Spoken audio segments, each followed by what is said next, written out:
Hey there, my fellow lunatics, and welcome to Dakon's Madhouse. Hey there, my fellow lunatics. Today we are going to be building a Caveling farm. All right, let's go ahead and get started. So first things first, taking a look at our handy little chart, we see that we have 5 different Caveling tiles, and that the vast majority of them really only require 13 tiles down for max spawn chance. I mean, yeah, the brutes, the shamans, and the sentinels require a lot more to be able to get closer to that max spawn chance. But for the most part, we only really need to worry about having 13 of each tile.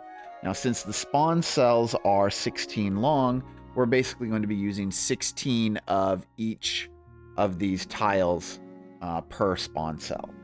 Now you can see that I have placed this farm in between 2 sets of spawn cells, so the very middle is going right down both. So in this case, we are going to be in 8 spawn cells, even though we're only going up 4. If we want to expand further, we absolutely can, but this is just a good starting point for us.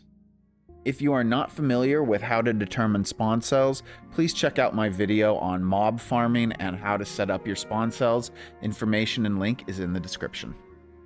So for this build, we are going to need 640 conveyor belts, 128 stone moss, 128 lush moss, 128 urban moss, 128 valley moss, 128 clay moss, and 128 galaxite turrets. You're also going to need about 7 electrical generators, and you're going to need 1 robot arm. You're also going to need 1 double chest, as well as enough wall blocks to be able to surround your entire farm. Now, I'm using desert temple blocks, but you can use whichever blocks you want. Just make sure you bring enough to surround the whole thing. So the first thing I'm going to do is just starting on the left-hand side, I am going to go all the way down, and this should use up about half of my first set of moss. Now, in my case, I'm using the stone moss, but it really doesn't matter which moss you start with, just as long as you've only used up 64 of them by the time you reach this end, and you have 64 left over. At that point, I'm going to go to the other side, and I'm going to do the same thing and use up the rest of it. Now repeat this process with all of the other mosses until you have placed down all 5 of your different moss types onto the ground.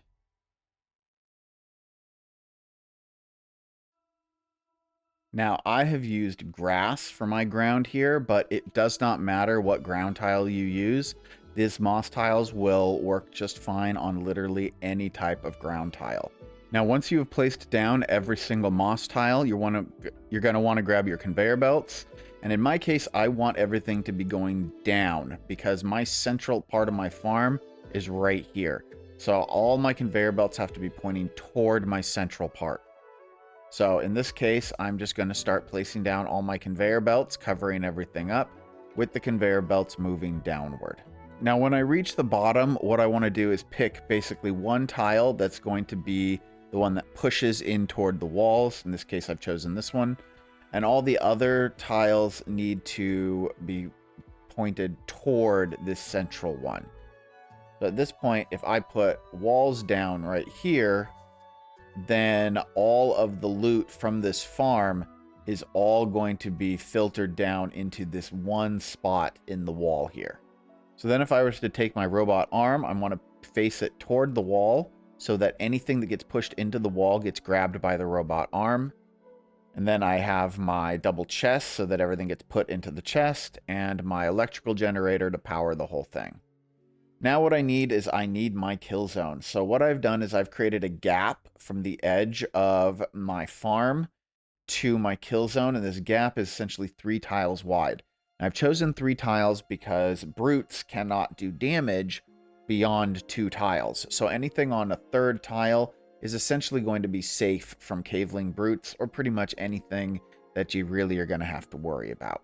So just place your galaxite turrets going down for everything facing inward, and you're going to want to put this on both sides. Once you have all of your turrets down, you're going to want to give them power. You need an electrical generator at the bottom for each one. You're also going to need to have an electrical generator in the middle. And you're going to need an electrical generator at the far end. And then just double check to make sure that everything is completely powered. And make sure that you do this on both sides.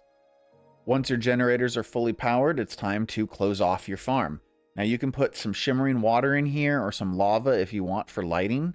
I would not put ocean water, as ocean water can spawn tentacle monsters and you do not want that. So then just surround your entire mob farm with your wall of choice and you're pretty much done. So what kind of loot do you get from this farm? Well, you can get a lot of loot from this farm. So I'm just going to kind of show off the highlights. As you know, you can get scraps and you can get iron ore and caveling bread, but you do get ancient gemstones and mechanical parts. That's a big deal. You're also going to find yourself getting some caveling armor, the flintlock musket, crystal skull shard, as well as keys, garden trowel, hourglass ring. You've got figurines. You can get octarine ore, you can get octarine wood, scarlet ore. There's also the scholar gear, the sorcerer gear, the oracle card for inspiration, a whole bunch of seeds. You can get practically every seed from these guys. Petal ring, the farmer's hat, hardened sap. Hardened sap is available from this farm. So if you want infinite hardened sap, here's a place to get it. The soaring armor, shaman skull, boundary ring, the tome of ashes, chieftain armor, assassin gear, the concealed blade, throwing daggers, the zealot scimitar, hunter gear, stone armor, as well as the battle axe, hunting spears, the grub egg necklace, and so much more. This mob farm is probably the most versatile mob farm in the kind of loot that you're going to get. You're going to get a bunch of great gear from it, as well as a bunch of seeds, quality of life items, and just all sorts of stuff that you're going to need to really progress in this game. So if you don't build any other farm, I highly recommend that you at least build a Caveling farm, as it's got stuff that's useful in it from the start of the game all the way up to the end game. And well, guys, this is it for the Caveling farm. I hope that you liked this video, that you found it helpful and informative. If you did, please be sure to hit that like button, subscribe for more content, and if you haven't already, take my thanks and my appreciation, because I adore you guys. Stay happy, stay healthy, above all, stay crazy.